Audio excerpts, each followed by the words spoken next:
तो आज से कुछ समय पहले, मतलब 1 साल पहले, मैं और मेरे ऑनलाइन दोस्त रोज की तरह किसी फालतू चीज पे आर्ग्यूमेंट कर रहे होते हैं कि क्यों हाथी कूद नहीं सकते, और कैसे अगर तुम कंबल से पैर बाहर निकाल के सोते हो तो कोई मॉन्स्टर या चूड़ैल आके तुम्हें कच्चा चबा जाएगी, पर अगर तुम पैर अंदर करके सोते हो तो तुम्हारा कोई कुछ नहीं करेगा। फिर पैर अंदर कर लिया। तू अगली बार मिल, बताता हूँ तुझे। चैन से सोएगा ना अब तू। ले तेरा लाइट ऑन कर दिया, अब ठंड में बिस्तर से उठना पड़ेगा।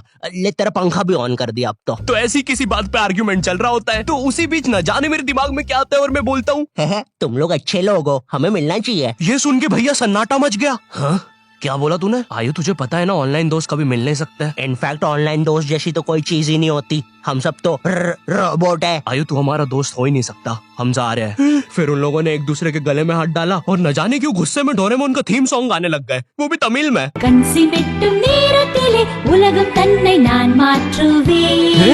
क्या? अब नहीं, ऐसा कुछ नहीं हुआ था। सॉरी गाइस, कुछ महीनों से जिंदगी थोड़ी सही नहीं चल रही है, इसलिए ऐसे जोक्स आ जाते हैं कभी कभार। खैर सरप्राइजिंगली मेरे ऑनलाइन दोस्तों ने मेरी मिलने वाली बात को सीरियसली लिया, और इसी तरह हमारी Mumbai to Goa trip plan होती है, जो कि दिसंबर में थी। तो अब फास्ट फॉरवर्ड करते हैं सीधा दिसंबर तक ट्रिप का टाइम। तो अब कुछ रीजन की वजह से मुझे मुंबई प्लेन की जगह ट्रेन से जाना पड़ता है। नहीं, मैं एयरपोर्ट पे फटाका लगाता हुआ नहीं पकड़ाया था, थे कुछ रीजंस, थी कि सच में थे। तो मैं रात में ट्रेन में बैठता हूँ और सुबह में मुंबई पहुंच जाता हूँ। अब जो मुंबई पहली बार आता है ना, वो ना अलग अलग चीजों को देख के चौंकता है, जैसे वड्डी वड्डी बिल्डिंग्स, वड्डे वड्डे सुपरस्टार्स। और इधर मैं जैसे ही मुंबई के स्टेशन पे उतरा, ओ बहन की एलिवेटर स्टेशन पे, वो भी भाई साहब इसको एस्केलेटर बोलते हैं। एलिवेटर मतलब आंखों पे भरोसा ही नहीं हो रहा है, मैंने मम्मी को फोटो खींच के भेजी, मम्मी एलिवेटर, वो भी स्टेशन पे। भाई साहब एस्केलेटर होता है। देखो ये हमारे स्टेशन पे नहीं होते हैं, हमें पूरा ब्रिज पैरों से चढ़ना पड़ता है, और मेरे गांव के ब्रिज पता है बादलों में होते हैं। वो ब्रिज को इतनी ऊपर होने की जरूरत भी नहीं है, उसको किसी इंजीनियर ने भी नहीं बनाया है, ये गाँव के लोगों ने मस्ती मस्ती में उसको इतनी ऊपर तक बना के आ गए हैं। अब वो स्टेशन का ब्रिज ना आउटर स्पेस तक पहुंच चुका है। साला कुली लेके भी जाओगे ना तो थोड़ा ऊपर जाके तुम्हारी कुली को भी कुली करना पड़ जाएगा।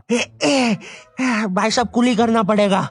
अरे किया तो है तुम्हें? अरे आपको ने मुझे कुली करना पड़ेगा, रुको। कुली हाँ जी भैया, इन्हें ऊपर तक छोड़िया हो यार। अरे पागल हो क्या मियाँ, ऊपर तक जाना है तो स्पेस सूट किधर है तुम्हारा? और ऑक्सीजन सिलेंडर लेके आए कि नहीं? ऊपर ऑक्सीजन बहुत कम है, हम लोग क्या बहुत ऊपर खड़े हैं मियाँ, देखो यहाँ से वो माउंट एवरेस्ट भी दिखता है। देखो आज की रात तो हमें ये सीढ़ियों पे सो के गुजारनी पड़ेगी, ऊपर पता नहीं कहाँ के खूंखार जानवर घूमते हैं। और सबसे जरूरी बात, हम लोगों के बीच में मैं सोऊंगा। मुझे मुंबई से अपने स्टेशन जाने में 10 घंटे लगते हैं, और फिर अपने ही शहर के स्टेशन से घर जाने में 6.25 महीने। अब तुम बोलोगे नॉट योर टाइप, तो बहुत ही विलेज पीपल है। हाँ तो ठीक है, हूँ मैं, नहीं होते हमारे यहाँ पे एक्सलरेशन। भाई उसको एस्केलेटर। वीडियो को आगे बढ़ाते हैं। मुंबई जाने से पहले मुझे ऐसा लगा था कि वहाँ पे सब लोग मचाएंगे, येड़े चाले सीधे चाले, इस तरीके से बात करते होंगे। तो मैं भी ना फुल रेडी था। मैं स्टेशन से बाहर निकला और एक ऑटो रोका। तो सबसे पहले तो मैंने अपनी ट्रेन में खरीदी हुई 24 कैरेट आइस डायमंड चेन आगे करी। मैंने 20 रुपए में खरीदी थी, आगे अपना टाइम आएगा भी लिखा था, क्योंकि मुंबई में थे यार, थोड़ी अमीरी दिखनी चाहिए। कौन है अंबानी है, किधर रहता है वो, है क्या उसके पास ये? तो वो ऑटो वाला पूछता है किधर जाओगे? इधर मैं फुल मुंबई के स्वैग में। क्या बोलते ऑटो वाले? चाचा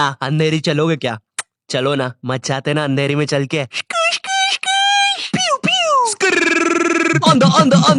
अंधेरी में तुम उजाला लेके आओ। ऑटो में क्यों बैठे हो, लैम्बोर्गिनी लाओ। ये अंधेरी में तुम आओ। क्यों चाचा? अरे भाग मादर है, कड़कती धूप में मुजरा दिखा रहे मेरे को। अभी भी ज्यादा दूर नहीं गए, ऑटो से चीप सकता हूँ। हम लोग हमारे मुंबई के अपार्टमेंट आ जाते हैं, वहाँ पर थोड़ा सा रेस्ट करते हैं, क्योंकि स्टेशन से अपार्टमेंट तक तो हम भगते भगते आए थे। वो ऑटो वाला पीछे पड़ा था ना। क्यों पीछे पड़े हो हमारे, जाओ ना। नहीं मजाक कर रहा हूँ। 700 रुपए की टैक्सी करनी पड़ी थी अपार्टमेंट तक। 700 रुपए की। 700 रुपए पता भी है कितने होते हैं? 700 रुपए में पता है तुम मुंबई में क्या क्या कर सकते हो? तुम कर सकते हो 700 रुपए में तुम 700 रुपए में वापस उसी टैक्सी में बैठ के स्टेशन जा सकते हो। भाई साहब मैंने 750 कर लिया है रेट। कितनी महंगी है मुंबई। तो अब मैं और मेरा दोस्त डेस्क, हम लोग हमारे बाकी दो दोस्त से पहले आ गए थे। तो अब हमारे पास कुछ करने के लिए नहीं था, तभी मुझे मेरी एक फीमेल फ्रेंड ने मॉल में मिलने बुला लिया। तो हम लोग जाते हैं मिलने, वापस 700 लगा के। ये मुंबई भी ना। तो मेरी दोस्त ने ना मुझे एक मूवी देखने बुलाया था, अवतार। मूवी में ज्यादा कुछ खास था नहीं, कुछ नीले लोग नंगे होके पानी में भाग रहे होते हैं रोबोट मशीन से बच के। ये मूवी मैंने 3D में देखी थी, ज्यादा कुछ चेंज नहीं हुआ। अब बस वो नंगे लोग मेरे साइड से निकल के भाग रहे थे। हम ये जंग जीत के रहेंगे। सर वो सब तो ठीक है, वो आदमी कौन है? अरे वो हमारी मूवी देख रहा है 3D में। उसे तो मजा ही आ जाएगा जब हम सब नंगे होकर उसके सामने से भागेंगे। मेरी बात सुनो सब लोग, हम लोग उसके बहुत पास से भागेंगे लेकिन उसे टच नहीं करेंगे। जिमी मैंने तो अपने हाथ भी गीले कर लिए सुसु से। जैसे ही मैं नंगा होके उसके पास से भागूंगा अपने हाथ उस पे लपलपा दूंगा। चीटों से उसे लगेगा मूवी और रियल है। मेरी जिस फ्रेंड ने मुझे मॉल में बुलाया था उस दिन उसका बर्थडे था और मैं इधर बेशरम बेहया खाली हाथ गया था, बिल्कुल उस लेंडू बच्चे की तरह जो बर्थडे पार्टी में खाली हाथ आ जाता है। फ्री का नमकीन और केक दे दो बस उसे। तो ये बच्चा इधर मैं था। चीजें अभी इधर खत्म नहीं हुई है, उस बंदी ने फिर मुझे गिफ्ट दे दिया। चीजें अब सीरियस हो गई है। दुनिया का सबसे बड़ा क्राइम इधर, ठीक है इधर है, और फिर आता है किसी के बर्थडे पे उनसे ही गिफ्ट ले लेना इधर। पहले तो मुझे समझ में नहीं आया कि ये बंदी मुझे टॉन्ट मार रही है कि सच में गिफ्ट दे रही है। मुझे उस समय इतनी ज्यादा शर्म की अनुभूति और आभास हो रहा था, मेरा मन कर रहा था उठ के भाग जाऊं वहां से।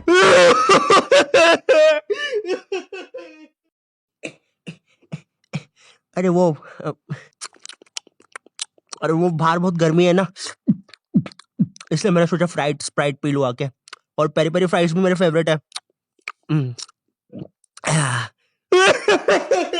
देखो अगर उस टाइम मैं चाहता तो अपने पीछे वाले जेब से बटवा निकाल के एक 50 का करारा नोट और 1 रुपया लगा के बड्डा लिफाफा बना के उसे दे देता, लेकिन मैं कोई 80 साल का दादाजी नहीं हूँ और वो भी मेरी पोती नहीं है, तो अब मैं कुछ कर नहीं सकता था। इसलिए मैंने बेशर्मों की तरह उसका गिफ्ट ले लिया और कमियां भी निकाल रहा हूँ। घड़ी तो अच्छी लाई हो तुम, लेकिन फास्ट ट्रैक की लाती तो अच्छी है घड़ी।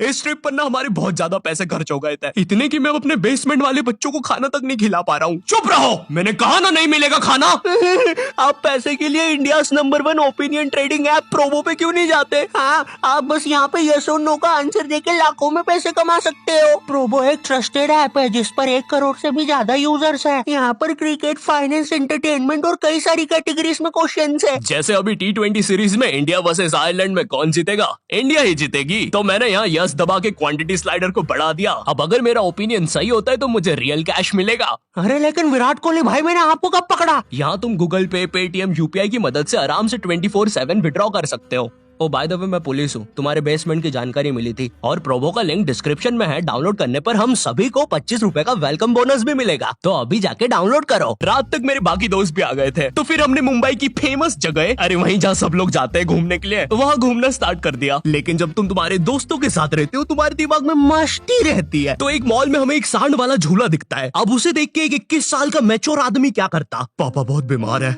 बहन की भी शादी करवानी है, मुझे लगता है सांडू मैं तुम पे घूमी घूमी करने के लिए थोड़ा बड़ा हो चुका हूँ।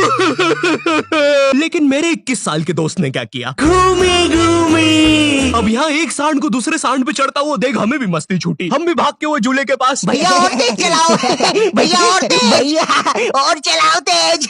मैं मुंबई में एंग्री प्रास से भी मिला था, उन्होंने मुझे अपनी बिल्ली से खेलने दिया था और अपना मास्क भी पहनने दिया था। अच्छा चलो मास्क मैंने बिना पूछे पहन लिया था, कैमरा फुटेज में तो आ ही गया हूँ मैं वहाँ पर अपने मैनेजर सौरभ भैया से भी मिला था। हम लोग मुंबई में लास्ट में जूहू बीच पर गए थे। वहाँ पर सब कुछ बढ़िया था, ठंडी ठंडी हवाएं चल रही थी, सब कुछ बढ़िया था। लेकिन फिर आसमान में कहीं से उड़ने वाली बंदर प्रजाति छा गई। ये बंदर प्रजाति फुग्गे की बनी थी। मेरा नाम है बुबली बंदर, मैं इंसानियत पे कब्जा करने आया हूँ, तो चुपचाप अपने घुटने।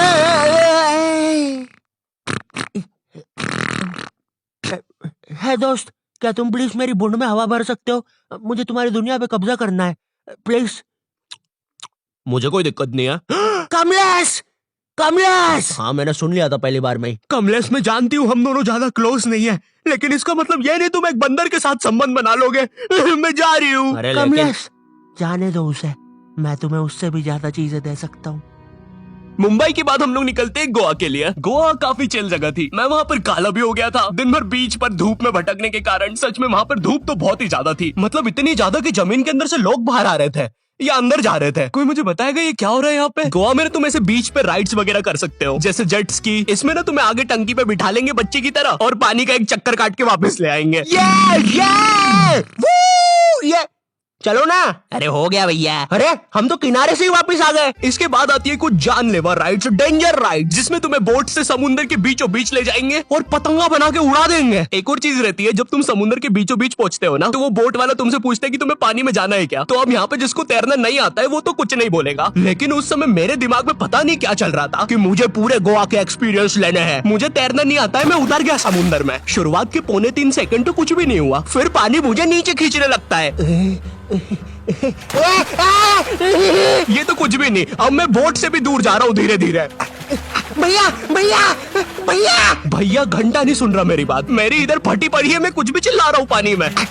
भैया बीमारी है मुझे, ले लो ऊपर। भैया मैं माँ बनने वाला हूँ, ऊपर लो। उस समय कोई दूर से शार्क वार्क भी देख रहा होता ना तो उसे भी दया आ जाती। ओए बच्चे को क्यों परेशान कर रहे हो बे? चलो ऊपर लो इसको, खा लूंगा वरना इसे। चलो बेटा ऊपर चढ़ो तो। हाँ चलो चलो। जैसे तैसे वो बोट वाले ने मेरे को ऊपर लिया। अरे भैया क्या बच्चे ऐसे चिल्ला रहे थे? स्विमिंग सिखा रहे थे तुमको? अच्छा समुंदर में वो भी? तेरे को ड्राइविंग सिखाने का बोलता तो तू तो रॉकेट में बिठा देता मेरे को, पागल। सबने ना मेरा बहुत मजाक उड़ाया कि पानी में गया बच्चों जैसा रो रहा था, लेकिन वो कहते हैं ना सबका टाइम आता है। हम लोग ना उसके बाद एक बनाना राइड पे जाते हैं जिसपे तुम्हें एक बनाना शेप चीज पे बिठाते हैं और उसे नाव से खींचते हैं और बीच समुद्र में ले जाके फेंक देते हैं। तुम्हें पहले नहीं बताएंगे कि तुम्हें फेंकने वाले हैं। उसने हम सबको लेके गया और फेंक दिया। अब सब मुझसे भी गंदे रो रहे हैं पानी में। भैया हम मर गए। पीछे लाइफ गार्ड आ रहा है। अरे भैया इतनी दूर जाओगे तो सच में मर जाओगे। मेरे पास क्लिप पड़ी है इधर सबकी रोते हुए, मैं लगा दूंगा। मैं तो करना अरे कुछ नहीं होता, नहीं करना, मैं मरना क्या? चुप रहो। नहीं करना भाई। पर खैर कुछ भी बोलो, ये ट्रिप मेरे लिए one of the best trip थी अपने दोस्तों के साथ। आई होप तुम्हें ये वीडियो पसंद आई होगी, और अगर नहीं भी आती है तो बस इतना सा रुक जाओ, ठीक है? बस इतना सा। मैं एक बहुत ही प्यारी चीज पर काम कर रहा हूँ, ठीक है? बस वो आ ही गई, ये यहीं पे ये बस आ गई। और अगर तुम्हारे पास भी किसी चीज का ओपिनियन है तो अभी प्रोमो डाउनलोड करो, तुम्हें वेलकम बोनस में 25 रुपए में मिल जाएंगे। पर खैर इस वीडियो को लाइक करना मत भूलना, एम करते 8 लाख लाइक्स के लिए, ठीक है? मुझे पता है तुम कर सकते हो, ठीक है? अभी करो। एंड चैनल पे नए हो तो सब्सक्राइब कर देना। मैं मिलता हूँ तुमसे नेक्स्ट वीडियो में जो कि बहुत जल्दी आने वाली है। तब तक के लिए बाय।